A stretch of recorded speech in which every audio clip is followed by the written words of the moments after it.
Hello, welcome to Web of Stories. My name is Melinda, and right under the camera here is Alice. She may be making an appearance. She wants some attention. It's Tuesday and I need to catch up on my tags, so I'm going to be doing the Bookish Elements Tag. This was created by Sarah at My Granny Era, which is interesting because I was just watching one of her videos. What do you know? And I was tagged by Robert G. Reader of Books, and I was tagged in January, and I'm just now getting to this. So let's go. There are 8 prompts, and we'll just talk through them. The first one is, how do you feel about foreshadowing or dropped hints?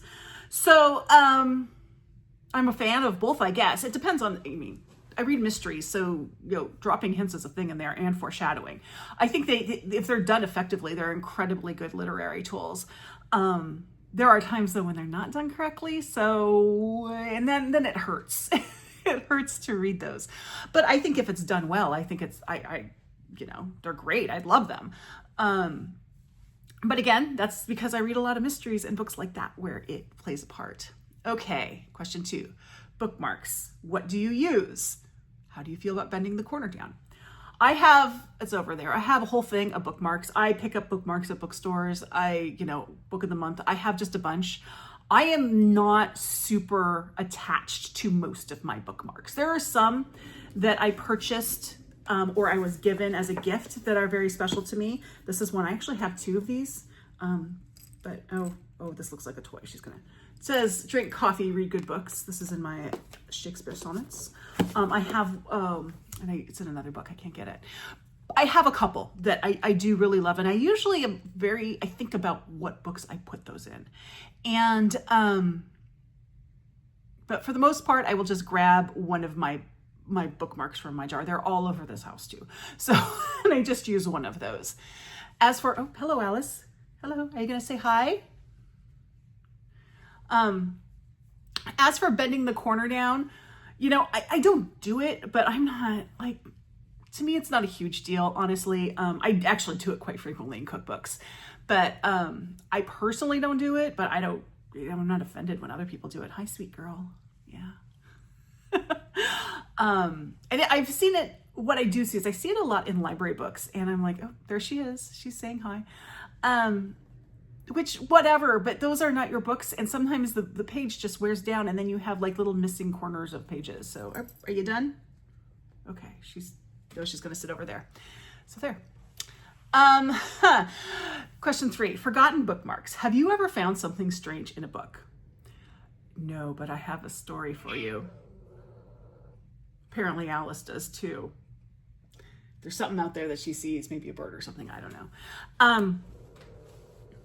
This happened over 20 years ago. But I and a bunch of friends, we had gone to have a long weekend. Hi, are you coming back? Go have a long weekend at Sun River, which if you don't know what Sun River is, it is a resort in Eastern Oregon.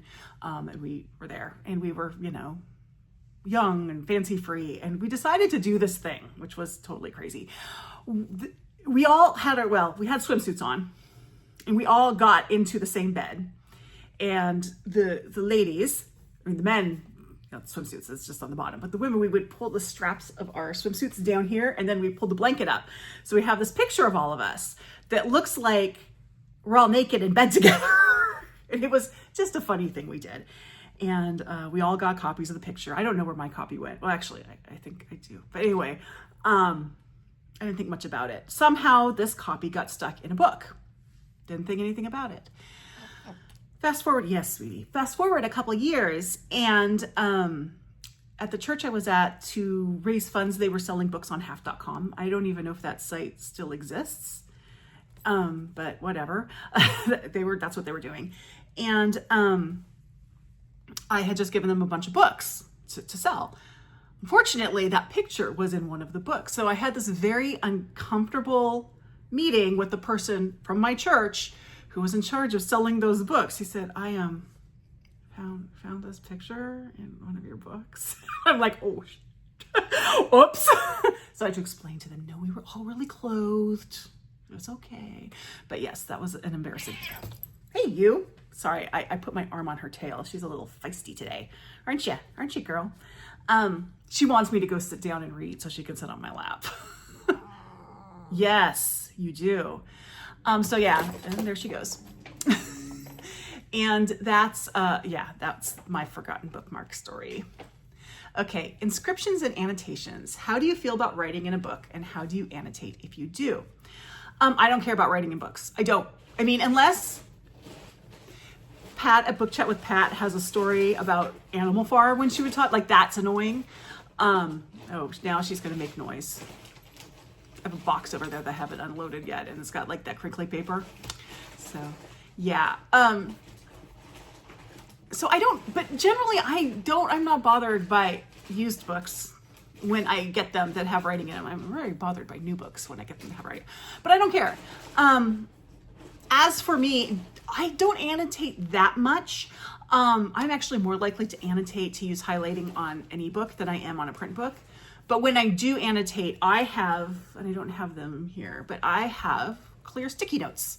So I'll put a sticky note down on the page, and then I'll write on the sticky note so it looks like it's on the page, but it's really not. So I can just tear it off if I don't need it anymore, and it doesn't harm the book. That's what I do, but I don't annotate that often. I might tab, like stick a little sticky tab if there's something on a page that I want to remember, but you know, I did my share of annotating in college and I just don't do it that much anymore. Introductions and footnotes. Do you read them or avoid, and what makes a good introduction? If I read an introduction, I read it after I've read the book.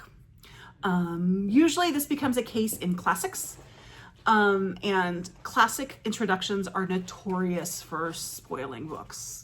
They just, and like, they don't just spoil the book that they are the introduction, that it's the introduction to. For example, I'm doing my read along of Agnes Grey, and Agnes Grey is a reread for me, so it's not a big deal, but I noticed this.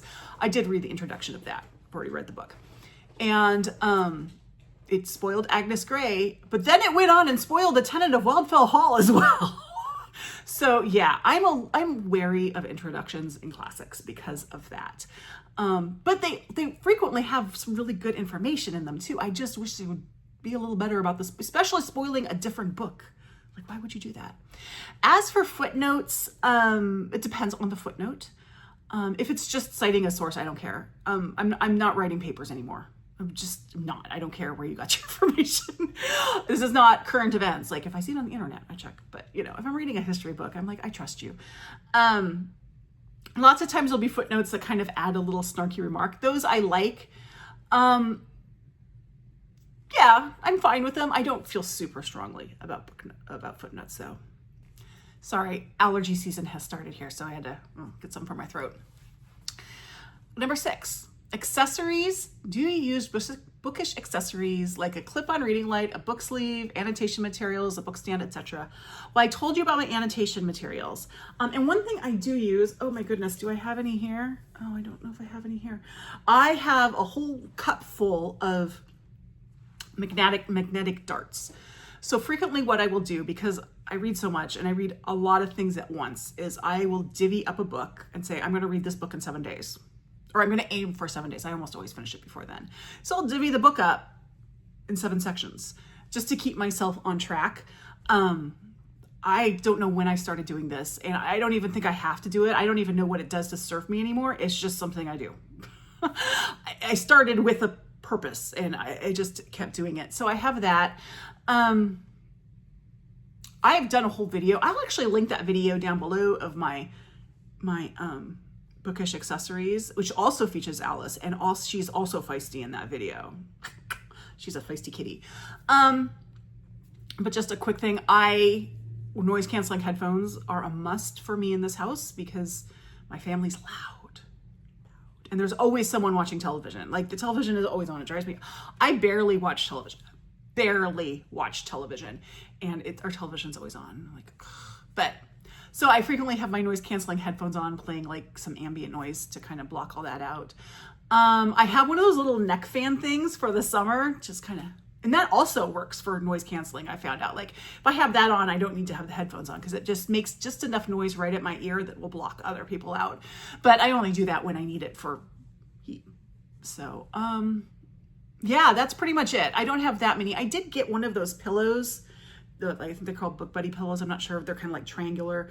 And it worked until it didn't. It was like the stuffing in it kind of shifted and then it just didn't work anymore. I'm like, I'll just hold the book. I'll just hold it. It's fine. But yeah, that's pretty much it. I don't like clip-on reading lights. They've never worked well for me. I used to have the ones that kind of go around your neck and you can, those are cool, but I would prefer to have a lamp, honestly. Or if I'm reading on my e-reader, they're backlit and then I don't need one, so. Okay, 7, art and illustrations. How do cover art and illustrations affect your reading experience? Generally, they don't. I am not, like, yeah, I can appreciate a cover, but I'm not someone who's super into book covers and getting books just for the cover. I just am not. I'm not that, I just am not. So they don't do that. As far as illustrations, I think a good illustration in like a fantasy book or something like that that's got a magical realism or some kind of element like that, just a little touch, and I'm talking mostly about adult fiction, I think that can be nice. In Agatha Christie novels, you will sometimes get illustrations that are little diagrams of places. I just finished The Hollow, and there's an illustration, I don't know if I can find it easily in here, of Yggdrasil, which is the tree of life, although she never actually explains. I mean, I know what Yggdrasil is, but in this book she keeps talking about Yggdrasil, but then she never explains it to the reader. So anyway, there'll be every once in a while I'll get a little sketch or something in these, and they're kind of delightful. They're frequently important to the plot. But yeah, I don't read a lot of picture books, so illustrations, and I do read some graphic novels, not that much. I prefer to have colorful graphic novels, but it's certainly not a deal breaker. Number 8, and this is a big one. Format of books. Which do you prefer? Hardback, paperback, audio, digital? Do you do different things for different situations? If I had my druthers, I would just read print. Oh, hello, you're coming to say hello again. Here she comes. Are you gonna be nicer this time? Probably not.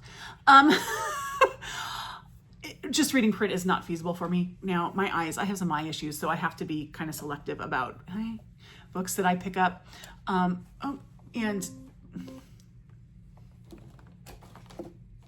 are you done? Okay. She stepped on my keyboard, now it's making noise.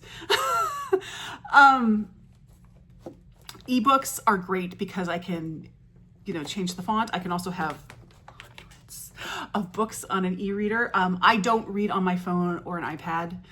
The iPads are too heavy, phones are annoying. I have a Kobo and I have a Kindle. I use those. The next time I need to upgrade one of them, I'm going to get something like a box where I can put the apps for different ones on the same one, so I just have one.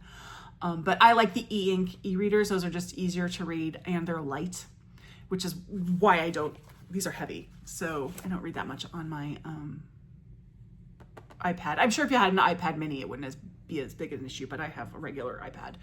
So I do audiobooks, and there are some books I really prefer on audio, but really it's digital for a necessity, but I'd like it to be print.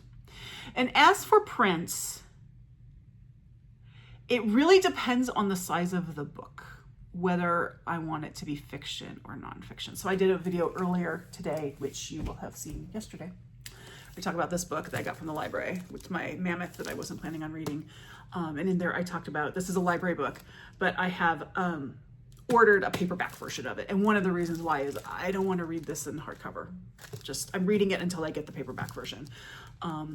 I find books like this that are this big in hardcover, and this is a good example, they tend not to hold up very well. And this is a library book, so it's gotten a lot of use, but still. However, there are also books that I know I want in hardcover, like the Obama books I have in hardcover. I want them in hardcover. I listen to them on audio, but I want them on my shelves in hardcover. But reading ease, I tend to find paperbacks easier to read. But again, I'm not super picky. Probably the biggest issue would be the weight of a book, because it does hurt the wrists after a while. So those were the 8 prompts. It does say to tag some people, but I think everyone I know has done this tag except for me because I'm a late bloomer. And hi, Alice. She's gonna knock the camera over. So if you have not done this video, you are tagged. Boop, I tag you. Because I think everyone in most people, at least in my little jar, have done it already. So yeah, I'd love to see it. If you do it, tag me so I can see it. And thank you, Robert, for tagging me. And yeah, like, subscribe, join my Discord. I'll see you in the next video. Bye-bye.